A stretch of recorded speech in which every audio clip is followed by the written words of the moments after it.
ہم ویسے ڈیرا غازی خان سے ہمارا تعلق ہے. ڈیرا غازی اس کے ساتھ ایک گاؤں ہے ہمارا بہادر گڑھ کے نام سے, میرے پردادا کے نام پہ تھا. اچھا. تو ہم لوگ کوسا برادری ہے, بلوچ قوم ہے جی. تو بلوچ میں بھی ڈفرینٹ ہیں, تو ہم کوسا بلوچ بلیلانی ہیں. اچھا جی شیخ. اور ہمارے بارے میں جو ہسٹری ہے وہ کہا جاتا ہے کہ ہم مائیگرنٹس ہیں فرام پرشیا یا ایران. ایون میں سعودی عرب میں جب جاؤں تو ایک ابھی ریسنٹلی ہم مکہ گئے ہوئے تھے, تو ایک عربی لڑکا تھا بڑا تیز سا, تو اس نے کہا کہ میں تم, تو دوست نے کہا میں پاکستان, تو اس نے کہا کہ کلکم, تم سب؟ اس نے کہا ہاں ہم سب. کہتا ہے کہ یہ بندہ نا, میری تو شرکی میں ساتھ بیٹھا ہے, کہتا ہے اس کی تو پاکستانی, اس کے جو سلانگ میں کہا شکل مجھ پاکستانی, اس کی شکل پاکستانی نہیں ہے. کہتا ہے کہ میں عرب کو نا, وہ کہتا ہے میں جانتا ہوں بڑے کلوزلی, تو اس کی شکل نا پاکستانیوں کی ٹپ اس سے نہیں ملتی, تو شاید پرابلی انسسٹرس کی طرف سے. ویسے پاکستانی جتنے بھی کہیں بھی معذرت کے ساتھ ہم بھی پاکستانی شکل سے تھوڑا غریب لگ رہے ہیں, تو ان کو لگا ہوگا کہ آپ غریب نہیں لگ رہے, اس لیے انہوں نے کہا یہ کچھ ہے ہمارا ہی بیچ دنیا میں, یا ہمارے قرآنوں نے بنا دیا ہوگا. وہ مانگنے والے کلچر بھی کافی زیادہ ہمارا. تو ایجوکیشن ذرا آپ اپنی جو وہ والد صاحب آرمی میں تھے, تو different schools all over Pakistan سے پڑھتے رہے. پھر یونیورسٹی میں نے زیبسٹ سے پڑھا. اچھا. یونیورسٹی کے بیچ میں ہی میں دین کی طرف کنورٹ ہو گیا, اور اس کے گریجویٹ کرنے کے بعد شیخ پھر میں نے دینی تعلیم کا آغاز کرنا شروع کر دیا. پھر کچھ سرٹیفکیشنس کی ٹائم مینجمنٹ میں, سلیپ مینجمنٹ میں, اور وہ سلسلہ چلتا رہا الحمد للہ. ٹھیک. دین کی طرف کیسے آنا ہوا, کیا کس نے لائے, کون لایا آپ کو, یا خود سے کتابیں پڑھ کے خیال آیا, یا کوئی واقعہ بعض دفعہ اثر کر جاتا ہے زندگی میں؟ جی. کیونکہ یہ جو ایج ہے نا ایجوکیشن کی, جو جس میں انسان جوانی کی دہلیز پہ قدم رکھتا ہے یا جوان ہوتا ہے, اس میں تو انسان کی طبیعت عیش و عشرت کی طرف زیادہ جاتی ہے. داڑھی رکھنا اس عمر میں سمجھ میں نہیں آتا, اور مذہب کی باتیں کرنا سننا بھی اچھا نہیں لگتا عام طور پہ. آپ کیسے آ گئے؟ شروع سے مذہبی لوگوں سے اور مولویوں سے کراہیت ہی تھی, اور ایک لبرل لائف سٹائل تھا, گناہوں کی زندگی تھی ہمیشہ سے. ایون زیبسٹ کے 4th سیمسٹر تک ایک اللہ تعالیٰ نے فائنینشلی اسٹرانگ بیک گراؤنڈ دیا ہوا تھا والد صاحب کو. تو والد صاحب فوج میں کیا تھے؟ ایک کرنل ریٹائرڈ, کرنل تھے پھر بعد میں. اور والد دادا جی نے ایک شوقیہ طور پہ بھیجا کہ میرے کوئی نہ کوئی بیٹا تو فوج میں جائے. اچھا. تو چاچو تایا بھی گئے اور والد صاحب بھی گئے. تو والد صاحب نے کہا تھا کہ لائف کو انجوائے کرو, پیرنٹس کی رسپیکٹ کرو, ماں باپ کی خدمت کرو. وہ تو لائف کو انجوائے کرنے والی بات نا ہم نے ذرا دل پہ لے لی, سیریس لے لی. تو شیخ پھر ایسے کاموں میں پڑ گیا انفارچونیٹلی یونیورسٹی لائف میں, جس میں کافی سارے گناہ تھے, اللہ معاف کریں, میں ایکسپوز نہیں کرنا چاہتا, بس وہ ہر طرح کی نا اس میں پڑ گیا. جب جتنا زیادہ میں گناہوں میں ڈیپتھ میں جا رہا تھا, اتنا ہی زیادہ میں سوچ رہا تھا کہ میں اپنے امریکن ڈریم کو اچیو کر رہا ہوں, لیکن اس کے ایگزیکٹلی اپوزٹ ہو رہا تھا میرے ساتھ. کون سا dream? American dream. American dream, جو ایک بڑی گاڑی, بڑا پیسہ, سسٹرز بھی کچھ ساتھ ہیں, ٹھیک ہے, گھومنا پھرنا ہے, وہ سب کچھ ہے, ٹھیک ہے. تو وہ اس طرح کے دوسروں کی سسٹرز, دوسروں کے مسلمان سے. تو اتنا ہی زیادہ ایون سارا دن گھومنے پھرنے کے بعد, عیاشی کرنے کے بعد جب میں گھر آتا تھا تو عجیب سی ایک بیزاری سی محسوس ہوتی تھی. ایون ایک دفعہ تو شیخ میں آپ کو بتاؤں, ہم ایک کانسرٹ میں تھے, اور وہاں پہ ناچ گانا اور ہیڈ بینگنگ جسے ہم بولتے ہیں نا, سر بار بار آگے مارنا, وہ سب چل رہا تھا. تو ایون کانسرٹ کے بیچ میں مجھے بڑا مایوسی ہونے شروع ہو گئی, اور میں بڑا حیران ہونے شروع ہو گیا کہ میں کیوں سیڈ فیل کر رہا ہوں, ہر کوئی خوش ہے, مجھے کیوں ایک بیزاری سی محسوس ہو رہی ہے. تو میں نے وہ دل سے نا سوال پوچھنا شروع کر دیا کہ تو کس لیے آیا اس دنیا میں, بس یہی ناچنا گانا, یہ حرام کرنا اور سب کچھ, تو تیرا مقصد کیا ہے؟ وہ بولے چاہنے کہتا نا, بولا کہ جانا میں کون. ٹھیک, وہ سوال بار بار نا اٹھنا شروع ہو گیا. پھر ایک دفعہ ایسا جنگ شروع ہوئی وہیں سے. ایک دفعہ ایک اور ملتان میں کانسرٹ ہو رہا تھا شیخ, اور کانسرٹ عصر سے پہلے سے لے کے, ابھی تو خیر ہم عصر کے ٹائم ڈیفائن کرتے ہیں, وہ اراؤنڈ 4 سے لے کے رات تک تھا. تو عصر بھی اس میں شیخ ہوئی, مغرب بھی ہوئی, ہم شیخ نہیں تھے, کانسرٹس میں ہی ناچ گا رہے تھے, تو نمازوں کی تو پرواہ نہیں تھی, اللہ معاف کرے.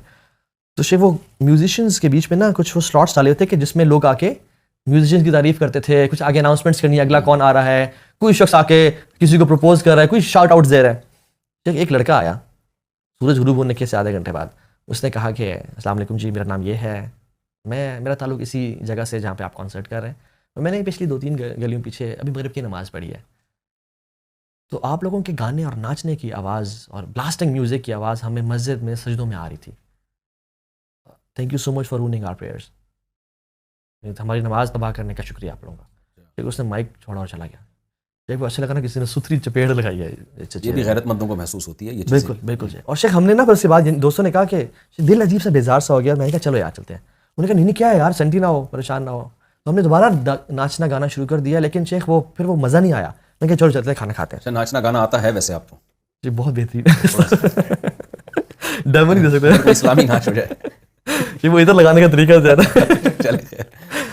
تو وہ بھی بڑا ایک وہ تھا. تو اس طرح کے مختلف حادثات ہوتے رہے. آخری جو تھا, ہم نے پھر ہیوی بائکس پرچیز کر لیے تھے, آپ کو پتا کہ یوتھ کلب میں جو ایک بائکنگ کا ٹرینڈ ہے وہ لانے والا یہی میری جو ہے نا غلطی ہے.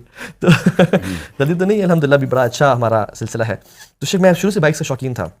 میرے پاس اس ٹائم تھا بولیوارڈ چاپر تھا, یہ 660 cc ہے, ہیوی بائک چاپر اسٹائل کا کروزر ہے. وہ شیخ ہم ایک دن نکلے اور راستے میں تھے, بائک ذرا تیز بھگا رہے تھے, تو شیخ آگے سے ایک بائک والا سامنے سے نکلا, تو ہمیں لگا کہ وہ رک جائے گا کیونکہ ہم بڑی اسپیڈ میں آ رہے تھے. وہ کچھ ایک مجاہد تھا ماشاء اللہ, وہ بیچ میں روڈ کے آ گیا, اور کزن میرے لیفٹ پہ تھا, میں رائٹ سائڈ پہ تھا. تو میں جتنا رائٹ پہ جا رہا ہوں کیونکہ بریکنگ کی آپشن کوئی نہیں تھی, بالکل قریب تھا, میں نے کہا اس کو میں ایسے کراس کر لوں گا. وہ شیخ اور سامنے آ رہا ہے, میں جتنا رائٹ جا رہا ہوں اور سامنے آ رہا ہوں, میں بہت زور سے لگا اس میں. اور جب میں وہ 3-4 سیکنڈ کی سلائڈ کے بعد کھڑا ہوا تو شیخ میری حالت اتنی خراب تھی کہ میری زبان بیچ میں سے کٹی ہوئی تھی, ناک ٹوٹ چکا تھا, دانت ایک ٹوٹ چکا تھا, یہاں پہ سارے کٹس تھے منہ پہ, یہ ساری جگہ شیشے گھسے ہوئے تھے, اور منہ سے خون, اور یہاں بھی بہت بڑا ابھی بھی کٹ ہے جس میں ہڈی تک گیا ہوا تھا, جس میں سے وینز اور گوشت کے لو تھوڑے سے نکل رہے تھے. تو وہ جو شیخ جب ہوا نا, میں نے کہا یہ کیا ہوا ہے, کزن نے کہا تو بیٹھ, میں ایمبولینس بلاتا ہوں, تو بیٹھ. وہ بھاگا. وہ جو 3-4 منٹ گزرے نا میرے شیخ وہاں پہ, خیال آیا کہ تو مر تو نہیں جائے گا, اتنا برا ایکسیڈنٹ تو نہیں ہوا. تو میں نے نا شیخ انکار, نہیں ڈینائل میں گیا, میں نے نہیں مارنا. لیکن شیخ وہ جو 3-4 منٹ میں بلڈ لاس زیادہ ہوا, اور میرے انگلیوں سے ایسے نا ٹھنڈی ہونی شروع ہوئی بلڈ لاس کی وجہ سے, اور چکر آنا شروع ہوئے, اور بلڈ سا فوگی ویژن ہو گیا. وہ جو شک تھا نا تو مر تو نہیں جائے گا, وہ یقین ہی بدل گیا کہ بس آج بیٹا تیرا آخری 5 منٹ ہے, اور آج رات تمہاری قبر میں گزرے گی. اور شیخ وہ اس کو بولتے ہیں نیئر ڈیتھ ایکسپیرینس, یہ ایک ٹرمینالوجی ہے کہ موت کو نا بالکل انسان قریب سے گزرے. اور مجھے یقین تھا کہ آج میں جا رہا ہوں. تو سوچنے سے بھی کوئی نیکی یاد نہیں آ رہی تھی, اور گناہ ٹھک ٹھک کر کے سامنے آ رہے تھے. اور اچھا اتنے برے مسلمان بھی نہیں تھے کہ مسجد میں نہ جائے. تو ہم شیخ ایک دن ہم نے طے کیا ہوا تھا, جس کو ہم جمعے کا دن بولتے ہیں, مسجد جانے کا. وہ دن شاور لیتے تھے شیخ, شلوار قمیض پہنتے تھے اور مسجد میں.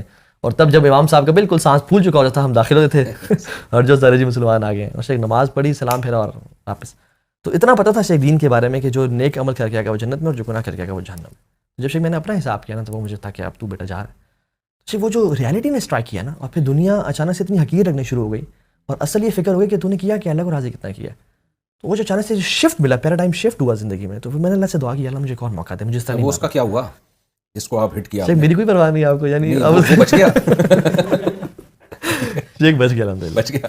اس کو پیچھے میں نے ہٹ کیا. اب مجھے سانس آگے چلنے میں کافی دیر سے. اچھا اکثر لوگ نے لیکچر سننے کے بعد اکثر لوگ لیکچر سننے کے بعد کہتے ہیں بھائی جان وہ آپ نے اس کا نہیں بتایا بھائی کا کیا ہوا. تو شیخ وہ بچ گیا, وہ بیک ٹائر پہ لگا تھا میرا بائک, تو وہ گھوم گیا, اس کو کمر میں چوک آئی, لیکن وہ بچ گیا الحمدللہ. اللہ کرے بچا بھائی وہ شیخ. وہ شیخ الحمدللہ وہاں سے پھر جب میں نے ارادہ کیا کہ اللہ مجھے اس طرح نہیں مرنا, مجھے ایک اور چانس دے, کیونکہ شیخ موت قریب سے دیکھی.